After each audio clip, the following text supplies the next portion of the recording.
I developed a magnificent relationship with Bret Hart, and to be respected as a peer from the best there was, the best there is, the best there ever will be. Ever will be. That means a lot to me. All right, let's run it. Hot take. All right.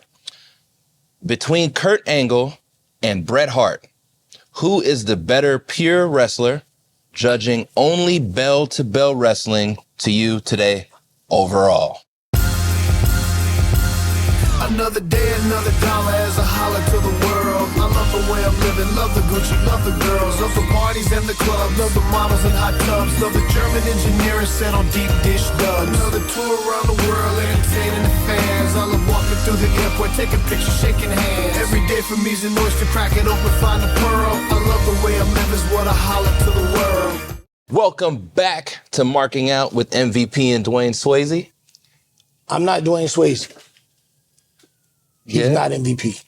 True indeed. But I might be Kendall Stars. And I might be Stephon Boogie Brown. Boogie Brown. Yeah. Put the boogie on. Yeah, if you're nasty. Put the boogie in your body, baby. How you doing this week, man? I'm doing well, man. We're going to sip some more of this bourbon. Right on. Some more of this Elijah Craig Toasted Barrel. I enjoyed this, man. Yeah, it's not bad at all. Not bad. And I'm going to put this out there one more time. Like, we don't have any sponsors yet, but this space right here is reserved for somebody who wants to have us drink their scotch, bourbon, or possibly tequila.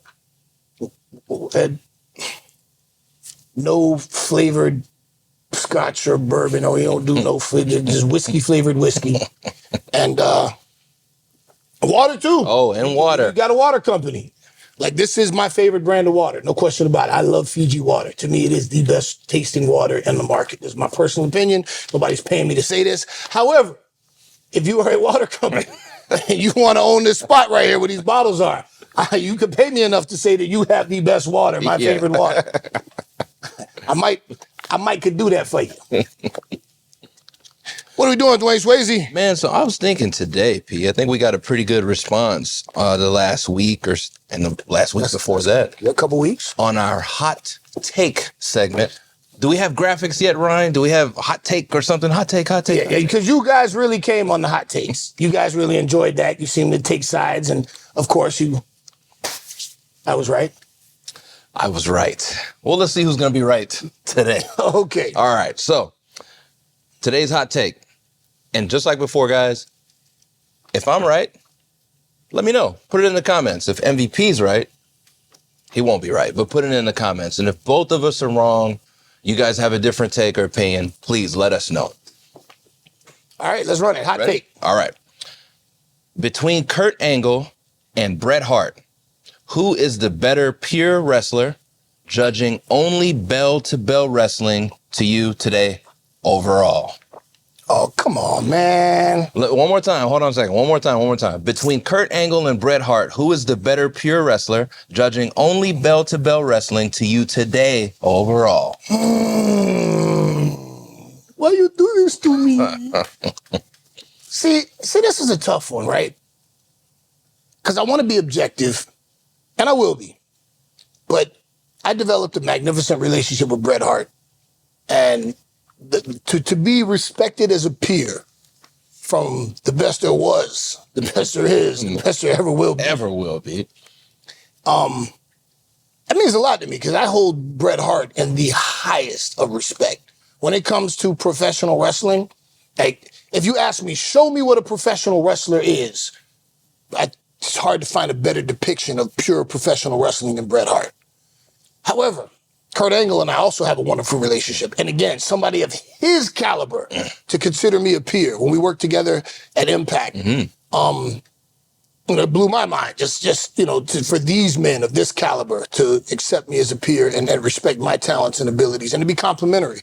We got to get into why you left Impact too one of these days. Oh, yeah. I can't wait to tell you that story. Yeah. The truth. The whole truth and nothing but. Some feelings gonna get hurt, but I'm gonna tell you the truth. I'm gonna go with Bret Hart, and I'll say why. Kurt Angle may very well be the greatest amateur wrestler of all time. You can make a case for him. He's in the conversation, I would think, and his transition from amateur wrestling to professional wrestling is probably the best ever. I mean, Brock has done amazing. Bobby's done amazing. Shelton's done amazing. You've had some guys that have come from amateur wrestling. I mean, you told me that you went back and you looked at the Jack Briscoe, Dory Funk matches. I did my homework. You did your homework? Did. There have been a lot of amateur wrestlers that got into professional wrestling and just didn't take to it so well. And there are some that took to it exceptionally well. Kurt Angle may be the best ever. Again, it's an arguable position to take. He's one of my all-time favorites. Kurt Angle, to me, is God tier.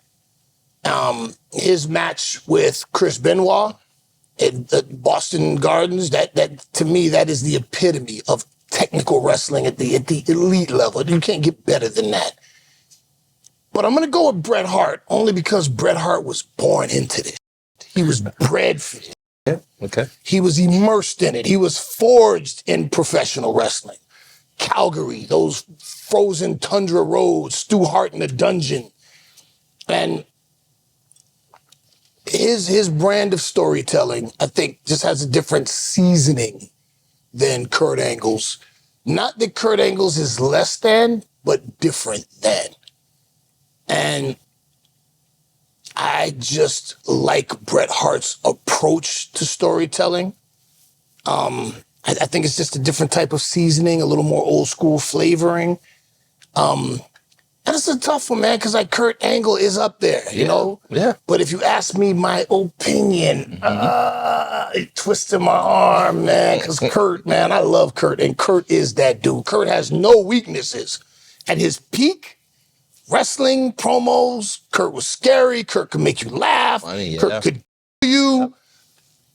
But Bret, man, Bret was like... Yeah, the hitman. Man, the hitman. Man. And you said the storytelling, his approach to storytelling as he told the story and the match unfolded. I'm going to go with Bret Hart.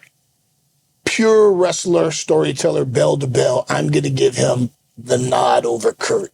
And it's as they say, a hair. Frog's hair. They also say that. See, but that's different. Frog hair doesn't exist. Cunt hair does. I'm going to give the edge to Bret. Yeah, Bret Hart. Okay. All right. So different palette. So for that same seasoning, I'm going to go with Kurt Angle. I don't need to run down the list. You gave it to us already on why he's one of the best. But his ability in the ring to... Bret Hart, better technician. But overall, better wrestler to me, professional wrestler, I give it to Kurt Angle. And one of the reasons is no matter what's happening within the story, he has that one move that you can just immediately go to and just end it when he gets you in the ankle lock.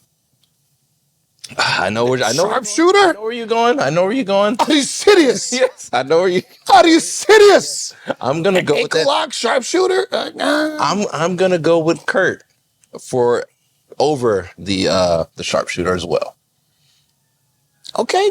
I think folks out there are going to really agree with me that it's Kurt Angle over Bret Hart. My opinion is, and once we look at the responses, and I'm looking forward to hearing from all of you, my opinion is that the response will be age-based. Okay. I think our older audience will probably lean more towards Bret, whereas our younger audience may lean more towards Kurt. Okay. And in this situation, normally when we go back and forth, we talk about who's right and who's wrong.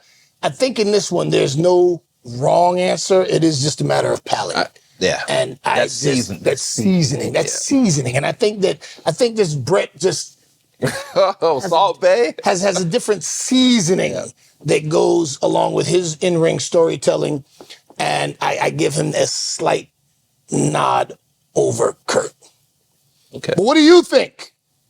MVP, Dwayne Swayze, or you? What's your opinion? And there's no ties in this. There's no, you got to pick. And you could make a tie, but you got to make a choice. I'm going to give the nod to Bret Hart. Okay. Frog hair, hair. It's a matter of preference. All right. You ready for some wrestling? Let's talk a little wrestling. Have you guys liked yet? Have you commented? Have you subscribed?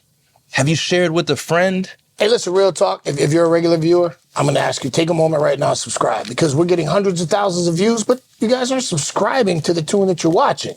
So give me that subscribe. I should have 100,000 subscribers now. Of course. Come on.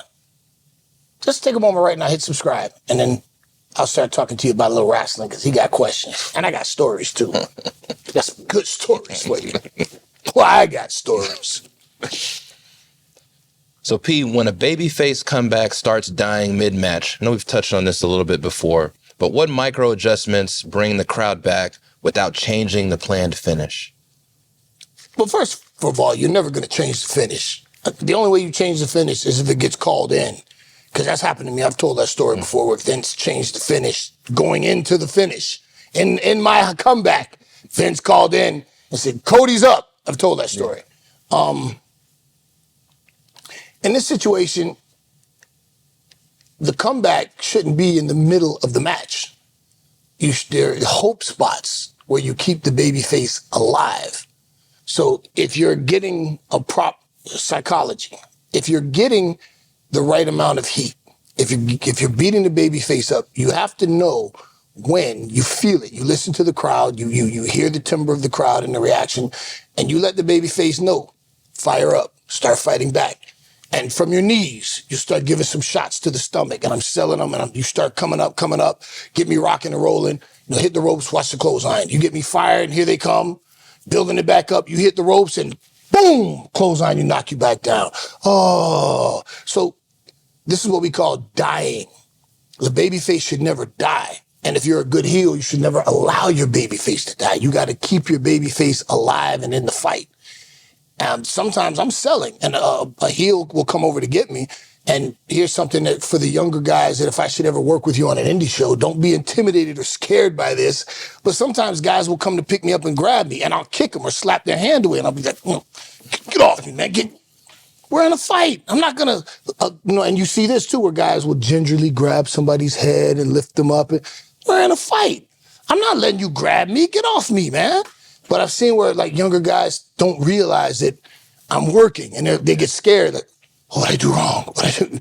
No, keep your baby face alive. And if you're a baby face, stay alive, stay in the fight, sell. But, sometimes you're selling. When that heel comes over, bam, hit him. He doesn't have to tell you. So there's nothing you're really listening to from the crowd. This is just psychology of a match. Psychology of a match. And yeah, there are points in the crowd. You can hear the ebb and flow of the crowd. When you hear, okay, they're ready, they want you now, they'll start.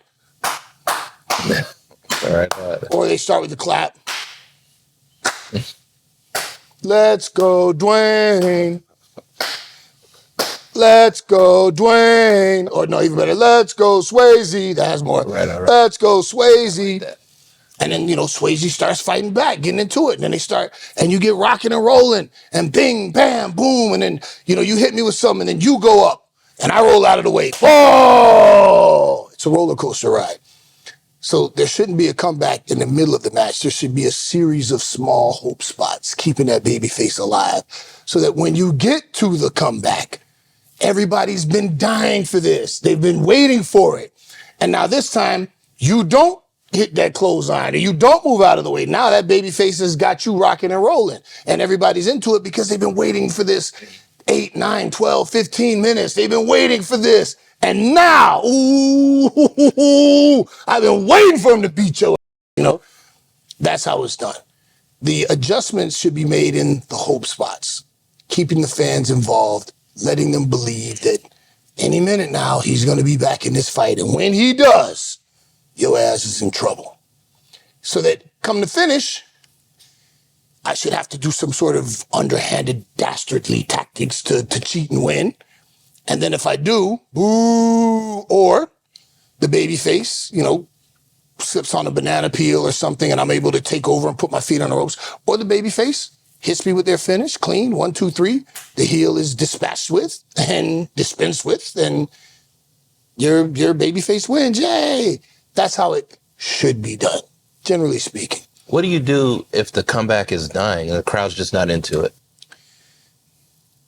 Man, if you're at that point where through the match, you haven't gotten the crowd into it for the babyface to... See, that's one of those things where, depending on the crowd, man, sometimes you just got dead crowds, man. They're not there. They're tired. It's been a long night. Maybe this is a new babyface who they're not really invested in yet. They don't know yet, There's only so much you can do. There's... in a situation like that, the babyface, that's on the babyface. That babyface has to show that fire, and that heel has to be a rotten son of a for the people to really want to see him lose. So if that babyface isn't getting a reaction, then that heel just has to be more of a son of a has to be more dastardly and has to do more, cheating stuff to try to get the crowd to get behind this guy more. And if it's dying, then you guys did something wrong. Okay. Generally speaking, I know, and everything's case by case. Yeah. It's my opinion that either it's a babyface that's new, that they're not really invested in yet, that they don't know, or who's still learning how to be a babyface. Because pro wrestling fans know pro wrestling. They know the pattern. Babyface shine, heel heat, babyface comeback finish. We all know the pattern. You watch your favorite action show, there's the opening scene, then you get to who did what, then you get to the car chase and the shootout, and then you get to the dramatic finish and the buddy cop smile and the music plays. There's a pattern. We all know it. The babyface, and this is where they talk about babyface fire, I maintain it's harder to be a babyface than it is to be a heel. It's easy to make people dislike you. It's a lot harder to make people organically and genuinely care about you. So if you have those qualities where you've got a good smile, a good physique, you got good aura, as the kids say these days, then it's a lot easier for the people to invest in you and want to get behind you and see you win. And, a lot of guys today don't really want to get booed. I'm a tweener. Shut the fuck up, you tweener. Be a heel. Don't be scared to get booed. The heel, it's your job to make the babyface look good. The babyface is only as good as the heel that he has to vanquish. So what's a tweener, like an anti-hero? No, the guy, I'm not exactly a babyface, but I'm not exactly a heel. Like Stone Cold was a tweener. Okay. An anti-hero. Okay. No, he's not a babyface, but he's not exactly a heel. And sometimes if you're a really good heel, people like you. Yeah, then it turns into that. And you become, you don't have to change anything. Yeah. Stone Cold never changed anything. They just liked him because he was a heel, The Hurt Syndicate over at AEW. We still come out the heel side. We haven't changed anything, but they just like us. I did not notice that, Pete. Yeah, we didn't change anything. We're received as faces. We're treated like faces, but we still do heel. I still talk that heel talk. We hurt people. We're coming out to let you know we hurt people.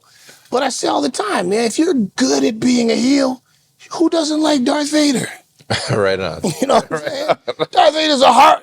Who doesn't like Tony Montana? Right. Tony Montana's a piece of shit, a terrible human being. But you're rooting for Tony. Speaking of Tony Soprano. Right on. A trash human being. But you're rooting for Tony. You're good at being a bad guy. People want to see you. So, yeah, that's my take on that. So, Pete, last week, you told us the story about you and Viscera, leaving some guys out, and it was like the Jonestown massacre. And you said you had gotten that from the Undertaker. Mm-hmm. And so there's a story with Undertaker and X-Pac and Cypress Hill. Mm-hmm. Can you please tell the people that story? Okay. So, man, I remember nights. I can't remember nights. I damn near went crazy. I didn't get it right. take my shades off of this one. Undertaker is legendary on multiple levels in our company, in our history, our profession. He is the epitome of old school and a born leader, locker room leader. Undertaker was that guy that, he didn't even have to like chastise you as much as like you just didn't want to disappoint him, And if Undertaker, and it's happened to me where Undertaker came up and just gave me that look and just like, disappointed me out there tonight. Oh, man. But Taker's that dude. And, the old way, be up all night partying and drinking and going hard. And then the next day, getting in that ring and, doing that 15, 20-minute match, turning in that performance. That's how it was. And Taker's one of those dudes from that period that was that guy. Be up all night doing jack and drinking and partying, and he's going to come out the next day and give you that 20-minute main event match, and, come hell or high water, it's happening. There's no I'm too hungover. That doesn't exist. How dare you? You better not, I told the story of me and Matt Hardy in Australia. We were going hard, wild. Me and Matt used to be. And one of the greatest compliments I got in my career, Taker called a meeting. We were at the Rod Laver Arena in Melbourne. And Taker called a meeting. And he was upset with the show because he felt that the performance of the talent on the show wasn't up to the standard that has been set. And he said, I'm paraphrasing, but he said, if you can't work like MVP and Matt Hardy, then don't be up all night trying to party with MVP and Matt Hardy. Like, listen, talk about praise from Caesar. Yeah. Because me and Matt would go hard. Sometimes, like, not even a nap before the bus time to go. Like I've told that story before. Were y'all smiling in that meeting when he said that? What? I'm looking around like, yeah. Uh-huh. So, we turn in that performance. No matter how hard we went the night before, we're going to get it done in the ring. You can puke your guts out and fall out, whatever, afterwards, but get your done in that ring.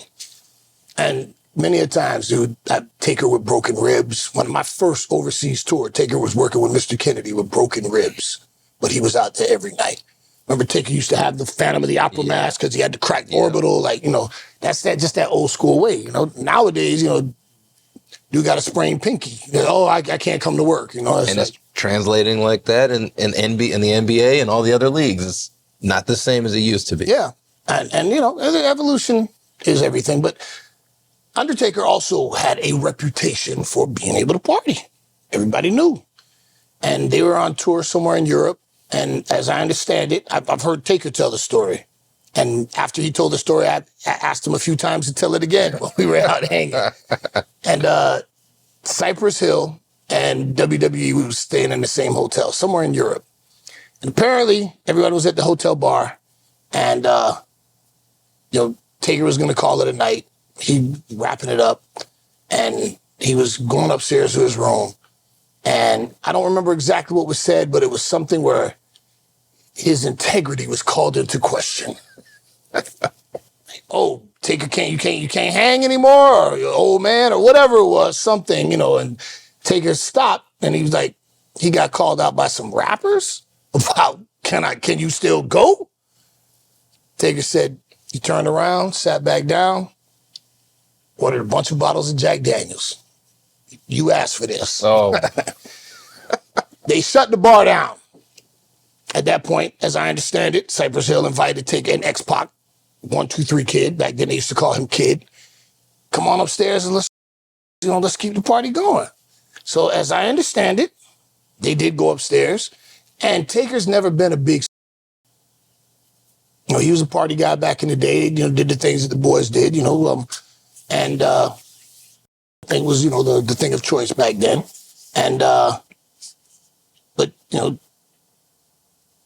Taker went. He accepted the call out, as we used to say in Florida DOC. You got to call out, come get this call, answer this call out, Taker answered the call out. Him and Kid went up there and they was with Cypress Hill. And Cypress Hill smoked that. Yeah, and it's legendary. Yeah, So after a little while, Taker said he surveyed the room. Taker used to have a black vest. It was just, he wore all black, the man in black. He wore a black vest that was affectionately known as the magic vest because there was magic in the different pockets of the vest. Okay. I don't know what the magic right. But at one point, apparently Taker said, okay, I partook of your choice. Now come join me. And Taker went in the magic vest. And as I understand it, shortly thereafter, there was a thick fog hanging in the room. And 1-2-3 Kid was up against Taker's shoulder, passed out. And Taker said he surveyed the room and gave Kid the elbow.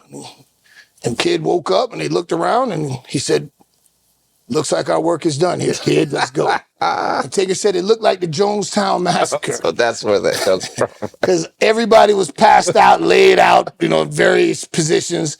And he said, Taker, like the old gunslinger, Taker got 1-2-3 Kid up over his shoulder,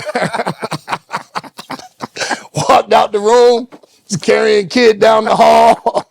And, Taker had that hip, so he's got that old gunslinger, that walk, And you would think that the story ended there, but no.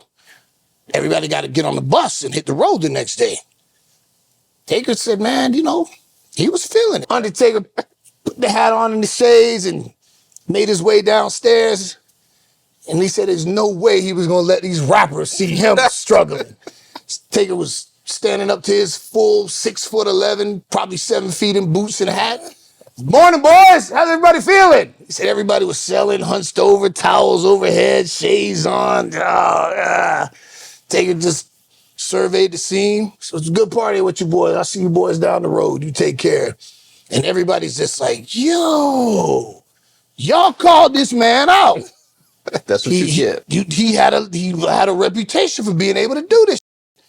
And then Taker said he made his way on the bus and found his spot and dropped that hat and was just like,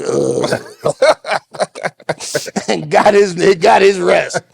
But the whole Jonestown massacre was, these guys called him out, and everybody's passed out, laid out, so that's where I got that from. Got it. Because it was not to that extent, but it was similar. The situation, these dudes was laid out, so it was like, yeah, I think I did take a proud on this one.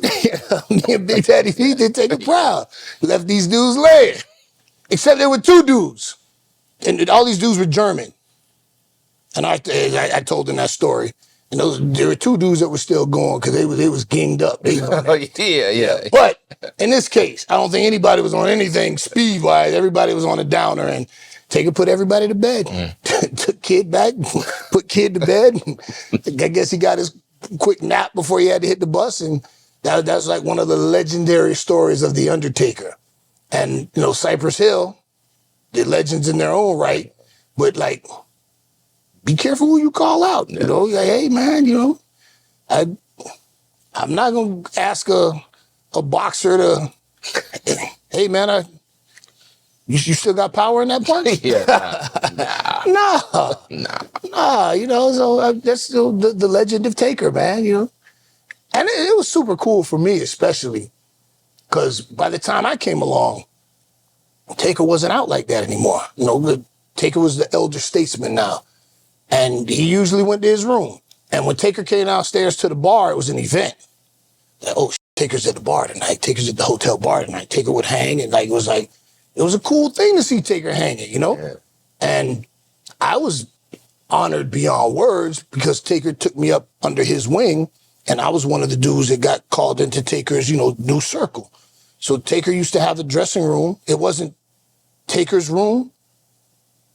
Well, let me take that back. It was Taker's dressing room, but you got called to dress in there by invitation. So Booker would be in there, those dudes. But I was told, you dress in there. I'm like, you sure? I just got here, man. But, Taker, and, a lot of these nights I'm working with Kane. Because this was early on. I'm working with Kane. I'm working with Taker.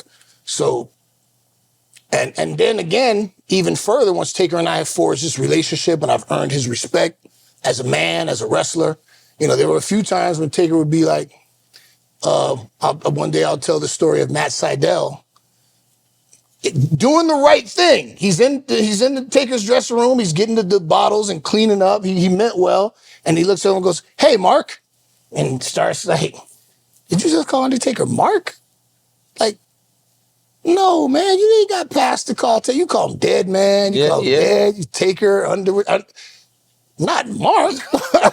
Not you, rookie. And I remember Taker just kind of looked at me and he went back to, because he was taking off his boots and finishing up. And Matt Sydal got his stuff and he walked out and Taker was getting his stuff. He goes, "P, I'm coming down to the bar tonight.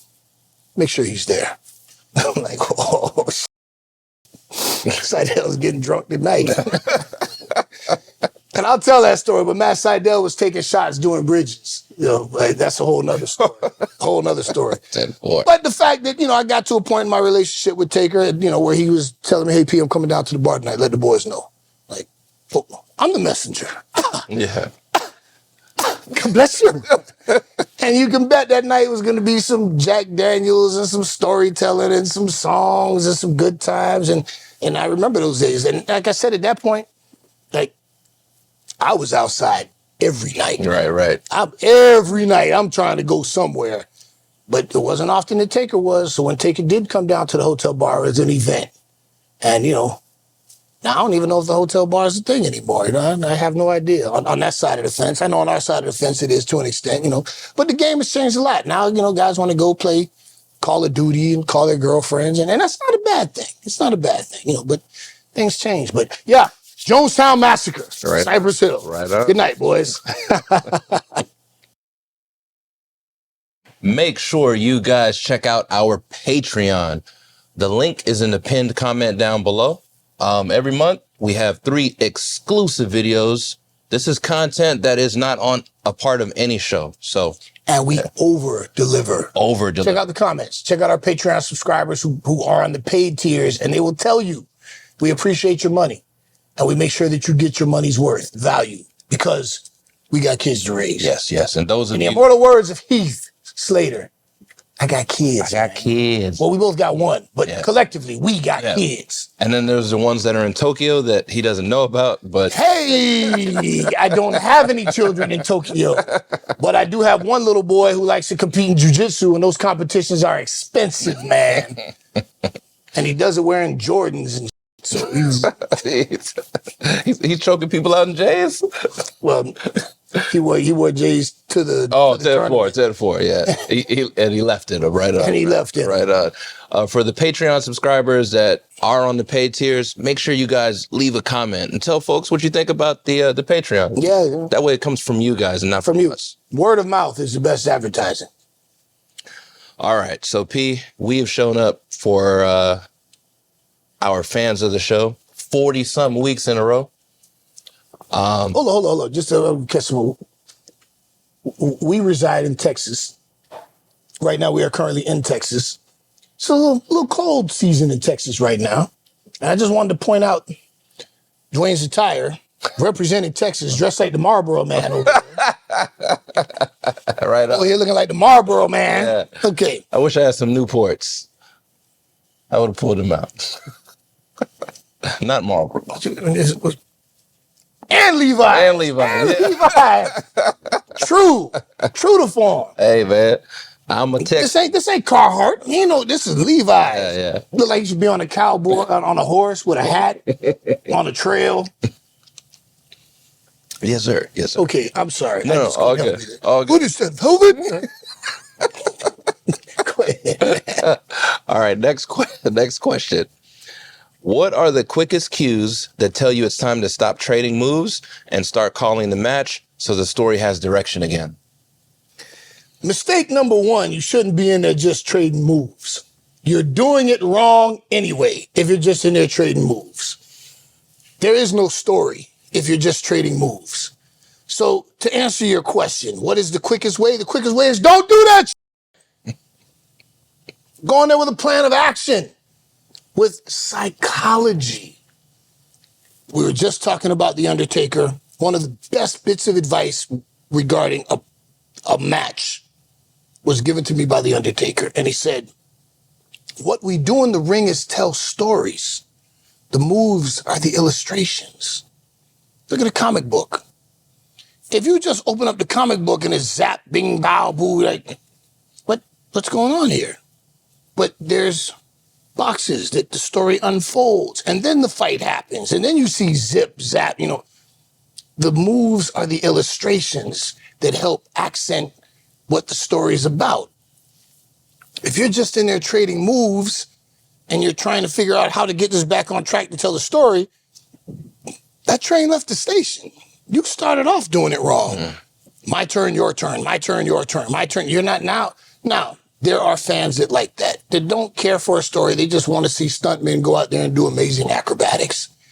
There's a place for that. It's not a place you'll ever find me at. There's a reason to do those things. And I'm of the opinion you build up to that. When you get that amazing move off the top rope, it should be built up to. Because there's an emotional, psychological path to get there, and that is psychology. So if you're just trading moves, just the thought process of, we're losing the crowd, we should stop trading moves now. No, you should stop wrestling. Or going back to Undertaker once again, as I heard him tell a guy once, I think you should take 2 weeks off and then quit the business. Damn. I won't ask you. Hey, what you think? I think you should take 2 weeks off and then quit the business. Damn. So that's my take on that. You're doing it wrong. Oh, well, there's no right or wrong. Yeah, in certain things there is. If you're just in there trading moves, that's not a match. And there's no point to that. So don't do that. And that's how you stop that from happening. Have an idea of an approach. There's storytelling. If you got two good guys, okay, you can trade some stuff, but then somebody got to sip on a banana peel. Somebody has to make a mistake. Somebody has to capitalize on a mistake. The whole idea is the drama that comes with the storytelling, building to a finish. I want to see this guy win. I want to see this guy win. If you guys are going back and forth, just the term trading moves. You're going to stir up a lot of stuff with your... Good. Good. If you're just out there trading moves, you suck. You suck. If that's your idea, oh, man, we had a great match. Man, I got all my stuff in. He got all his stuff in. That's not a great match, man. That's not... And I know everything evolves. And there's a place for everything. I get that. But when it comes to drawing money and drawing people in and drawing an emotional response, the moves are the illustrations. It's not what you do, it's when you do it. And it's just, it doesn't get any simpler than that. Trading moves. Trading places. That was a great movie, by the way. Oh, I actually know that one. That's Trading Places, Dan Aykroyd? Yes. All right. And Eddie Murphy. Yeah, absolutely. Yeah. Absolutely. Yeah, finally, I got what? And Jamie Lee Curtis. Don't leave out Jamie Lee Curtis. Jamie Lee Curtis. Yes. That was the prostitute that Dan Aykroyd picked up. And that's who he ended up getting with at the end. Right. Yeah. So I would never let it run our company. Trading Places, go see it. Take that out, Ryan. No, don't that was in the movie. I didn't write that. I just said Eddie Murphy's movie. That was Mortimer. And then those guys show up in some other movie. They're broke. Yeah, right. Because he made them go broke. And then a later movie, they're digging in the trash or something. Coming to America? I think it was Coming to America. Yeah. See, look at that. Nice little, see, okay, yeah. Well, you know who forced me to watch the movies over the Christmas break. So that's how, you know. We love her. Yeah. She's also picking all of the yacht rock songs. I don't know any of that. And of course she knows them. Of course. You married well, my friend. I just randomly say, hey, I need a song. You married well, my friend. You married well. All right, guys. Well, thank you so much for tuning in again for week whatever it is that we're in right now. Yeah, we're just flowing along. But you see, guys, we actually show up every week at noon Central Time, 1 o'clock Eastern. Like the sun rising in the west? Yeah, rises in the east, sets in the west. Like the sun rising in the east.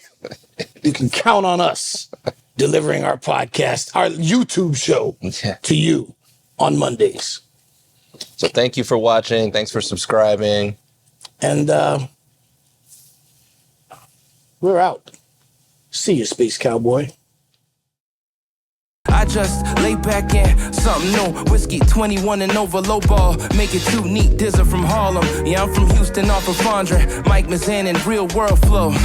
Plant these seeds in the streets and in weeks. Watch it blossom. Dark night, riding on chrome, swinging through Gotham. It's me and P, repaving these roads.